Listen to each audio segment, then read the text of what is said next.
Hey, this is BT, and this is the MotoGP review of Sepang 2014. How you doing? I'm talking to you from the lovely confines of Tulsa, Oklahoma. I'm born and raised in Oklahoma. You have no idea how hard it was to just even watch this GP. Statistically, Oklahoma is the hardest place to get online, something like that. With the internet.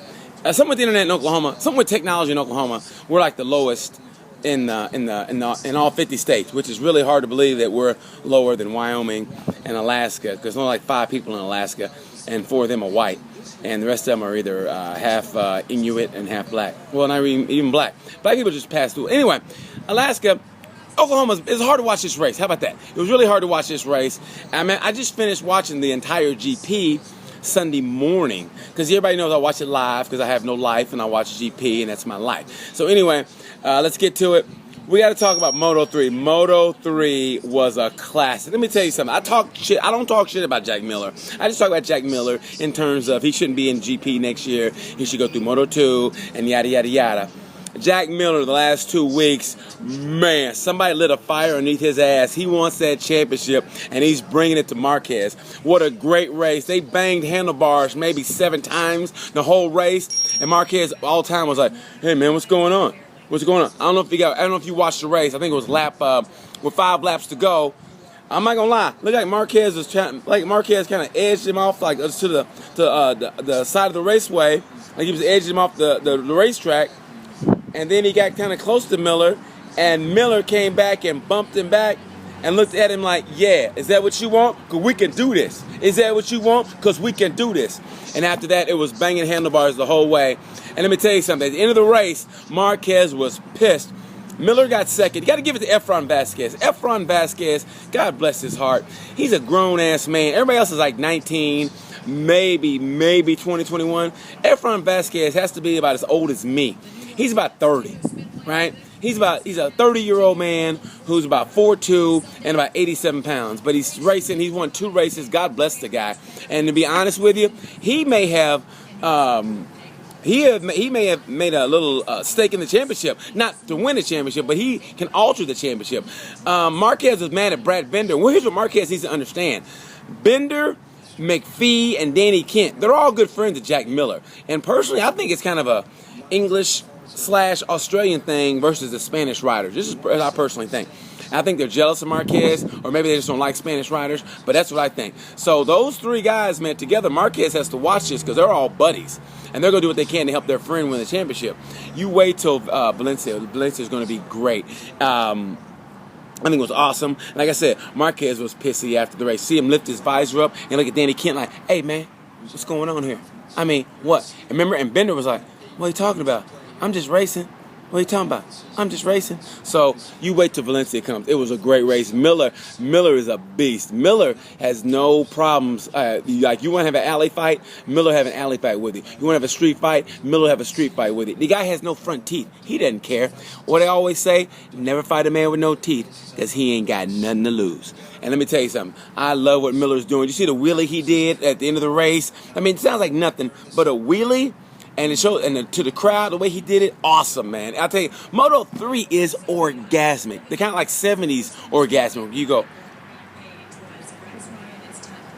that kind of orgasmic, you know? Anyway, great race. Moto 3 is, I mean, now it's a 2-man race.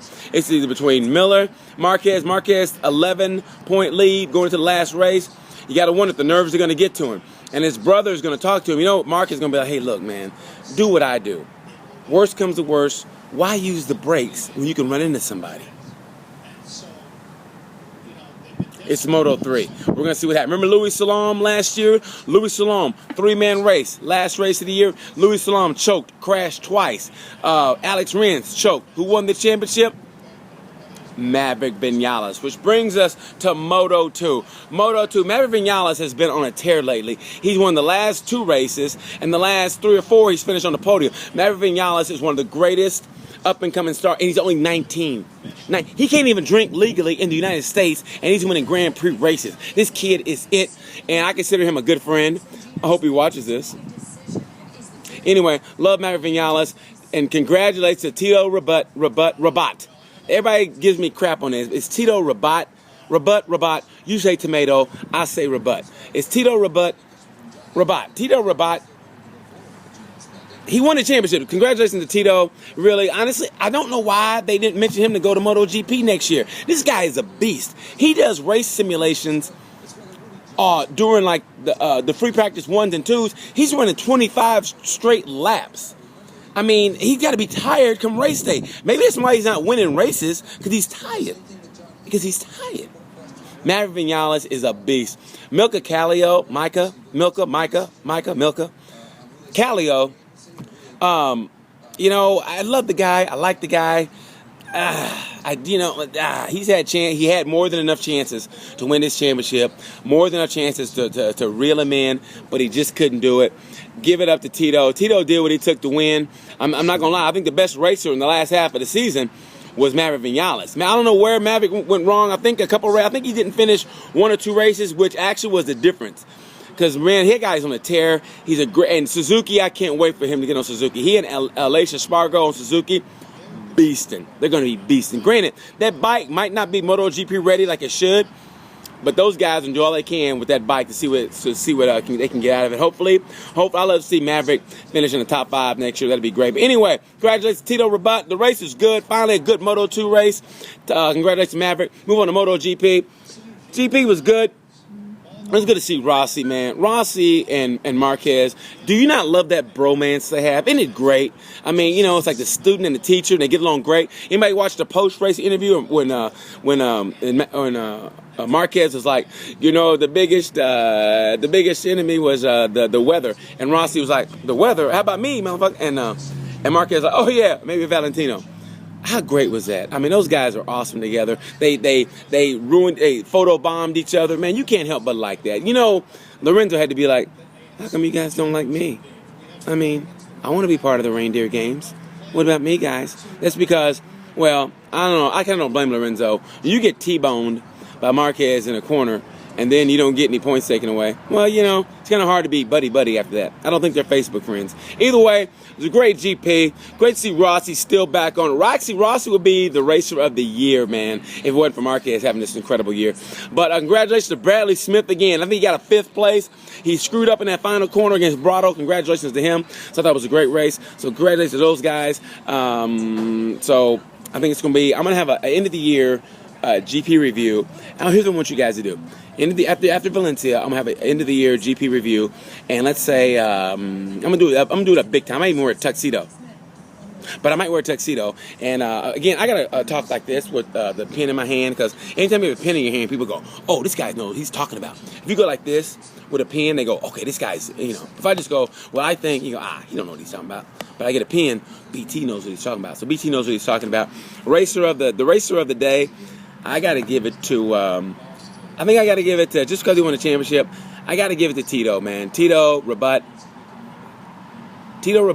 Congratulations, Tito Rabat. Congratulations, Tito. You're a world champion. Can't take that away from you, buddy. Moto3, I can't wait for Valencia. Cannot wait for 2 weeks for Valencia. And MotoGP, congratulations, man. I love seeing Marquez and Rossi go at it. Man, that's what GP is about. I think it's the best racing year that GP's had in a long time, as far as consistent races for the entire year. And it's only going to get better. So congratulations to GP. Good to see Marquez win again. He tied Mick Doohan's record for most victories. I hope he gets it in Valencia. If not, I hope Rossi wins. So thank you guys for watching. Leave me some comments. I love comments because it makes me want to do these more and more, because otherwise I get lazy. I don't do them. And then you guys miss me. So please, give me some comments or whatever, good or bad. I don't care. Just thanks for listening. Thanks for watching. And I'll talk to you guys later. See ya. Peace.